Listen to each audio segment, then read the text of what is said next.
Sidang Pengadilan Tindak Pidana Pembunuhan di Pengadilan Negeri Bekasi yang memeriksa, mengadili dan memutus perkara pada tingkat pertama dengan nomor perkara 225-Tipsus-2025-PN BKS dengan terdakwa Rahman Nur Rizky pada tanggal 9 Juli 2025 saya nyatakan dibuka dan terbuka untuk umum.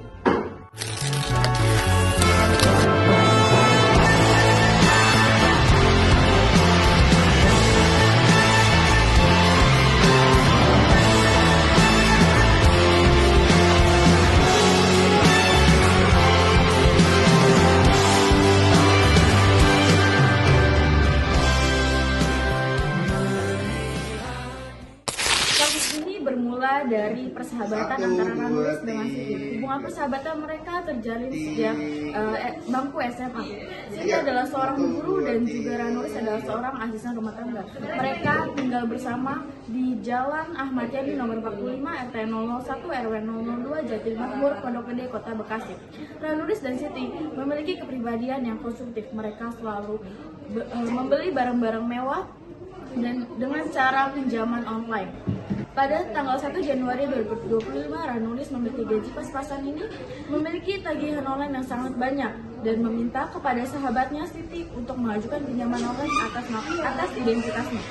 Hari demi hari berlalu dengan lingkaran pinjaman milik Siti yang terus-menerus bertambah membuat Ranulis bertindak semakin jauh. Namun ia sudah berani meminjam identitas tanpa sahabatnya ketahui dan mengajukan pinjaman di tanggal 15 Februari 2025. Maka ketika tanggal jatuh tempo yaitu 20 Mei 2025, Tiara pun ikut terseret teror debt collector.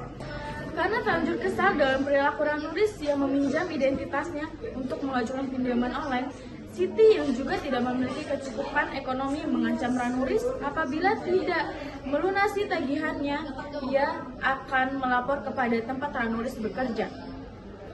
Karena kaget dengan ancaman Siti, tekanan dari debt collector, mereka cekcok cukup panjang.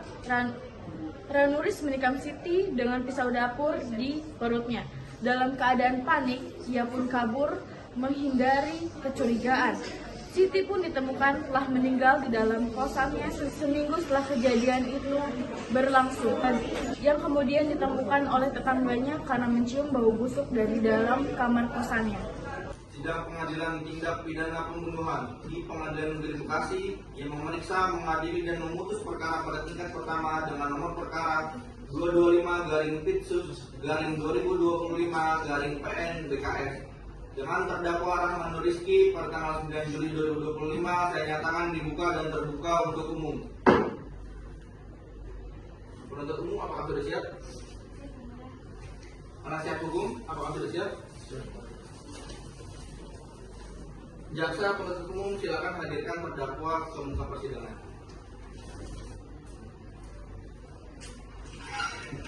Saudari terdakwa, apakah saudara sehat dan siap mengikuti persidangan? Pada penuntut umum, silakan hadirkan saksi. Baik, selanjutnya sebelum saksi mengungkapkan keterangan sesuai pasal 160 ayat 3 Kitab Undang-Undang Acara Pidana, setiap saksi wajib diambil sumpahnya terlebih dahulu. Apakah saksi bersedia mengucap sumpah menurut agamanya? Baik, pada hakim anggota dua dipersilakan untuk memimpin pengucapan sumpah saksi. Demi Allah, saya bersumpah bahwa saya akan memberikan keterangan yang sebenarnya dan tiada lain daripada yang sebenarnya. Dengan demikian saksi telah sah menyampaikan sumpahnya. Selanjutnya saksi akan memberikan keterangan di bawah sumpah. Mohon memberikan keterangan secara jujur untuk kepentingan persidangan ini.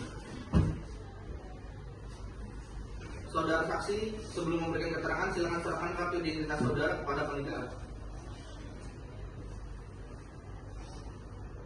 Baik saudara, sesuai identitas yang kami terima, tolong sebutkan nama lengkap saudara. Nama saya Siti. Apa pekerjaan saudara saat ini? Saya bekerja sebagai karyawan swasta. Di mana alamat tempat tinggal saudara? Saya tinggal di Cibinong, Bogor, Jawa Barat. Baik, sesuai identitas yang diserahkan, keterangan saudara dinyatakan benar dan sesuai. Lalu saksi Syahril, apakah benar saudara Syahril tinggal di mes yang sama dengan korban? Benar ya mulia. Apakah saudara saksi pernah melihat langsung penikamannya? Benar ya mulia, saya tidak melihat langsung dari mana.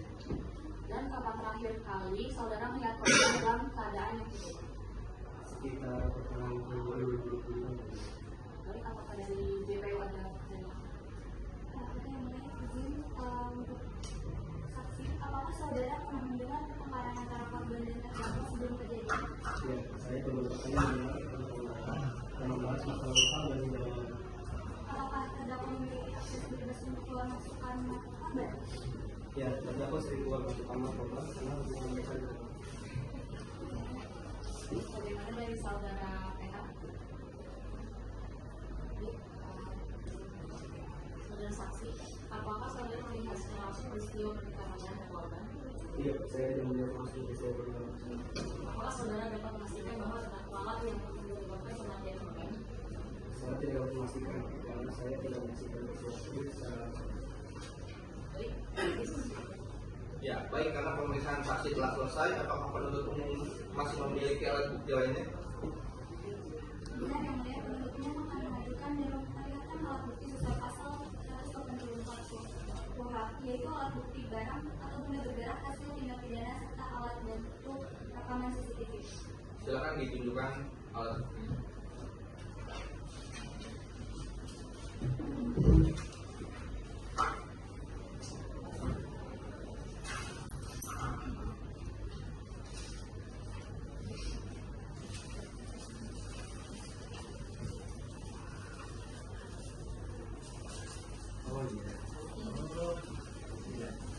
Silakan duduk kembali.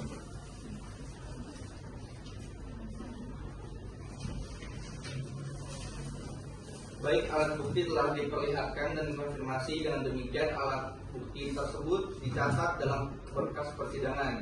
Status alat bukti akan ditetapkan dalam putusan akhir. Baik, karena pembuktian dari penuntut umum telah selesai, kepada penasihat hukum apakah akan mengajukan saksi atau bukti? akan mengajukan bukti, berarti sebenarnya nggak perlu dilihat. 7 hari apakah jaksa keberatan?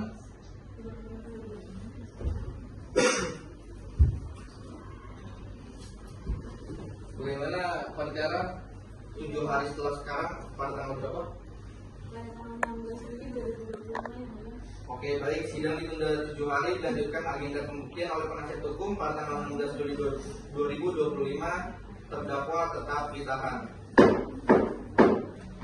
Sidang perkara pencurian atas nama terdakwa Rahman Nur Rizky pada tanggal 16 Juli 2025 saya nyatakan dibuka dan terbuka untuk umum.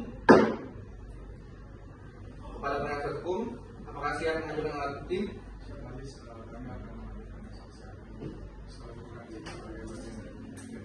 Silakan dihadirkan saksinya.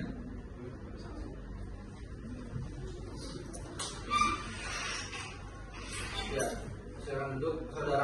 Saudari ahli, silakan serahkan identitas kepada panitia.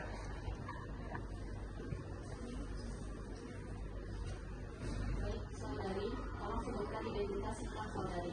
Nama lengkap saudari. Baik, nama lengkap saya Dr. Tiaja Rahmani, SC Psikolog. Profesi saudari saat ini.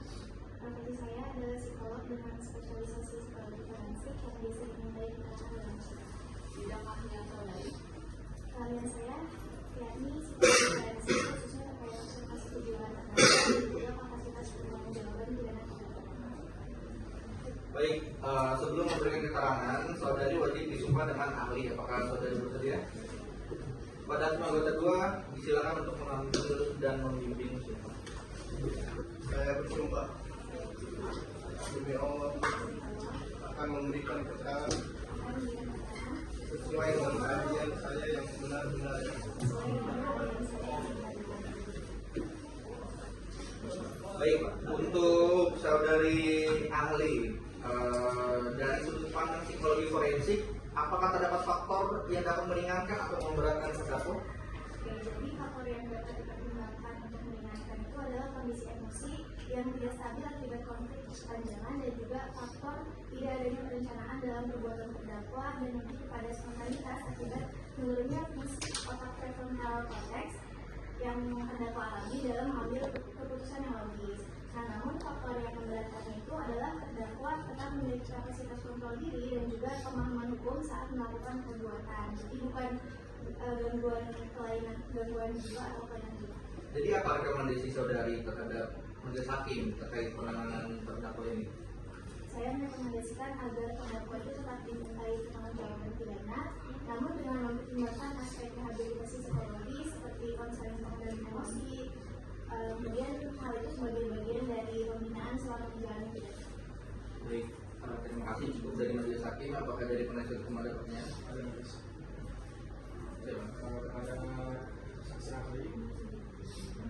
Apakah kondisi panik kemudian ketakutan dan akan muncul secara tiba-tiba dan memungkinkan tindakan impulsif proses berpikir panjang?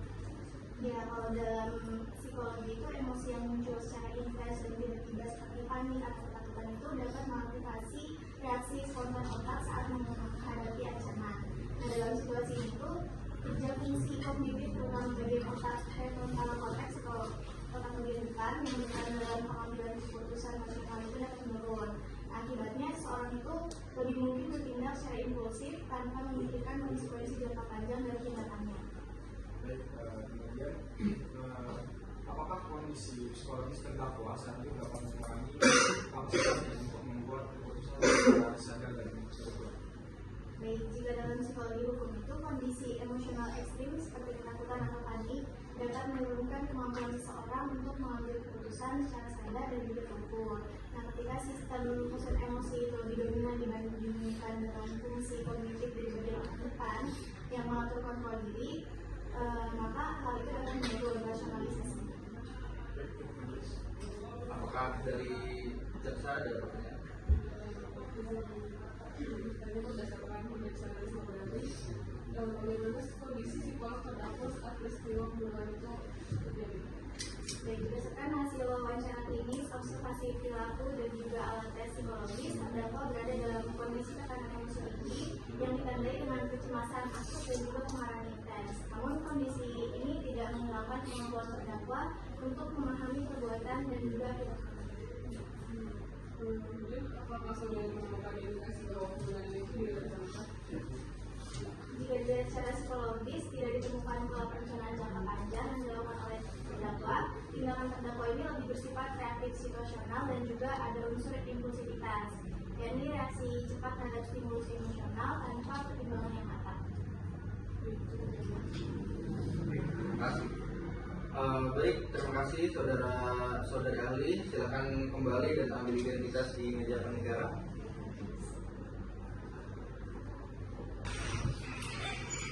Karena pembuktian dari penasihat hukum telah selesai, silakan lanjutkan pada agenda tuntutan jaksa penuntut umum. Penuntut umum, apakah siap melakukan sidang berikutnya? Tujuan ke depan pada tanggal berapa? Saudara? 23 Juli 2025 yang mulia. Baik, sidang ditunda 7 hari sampai Senin 23 Juli 2025 untuk agenda tuntutan jaksa penuntut umum. Terdakwa tetap ditahan.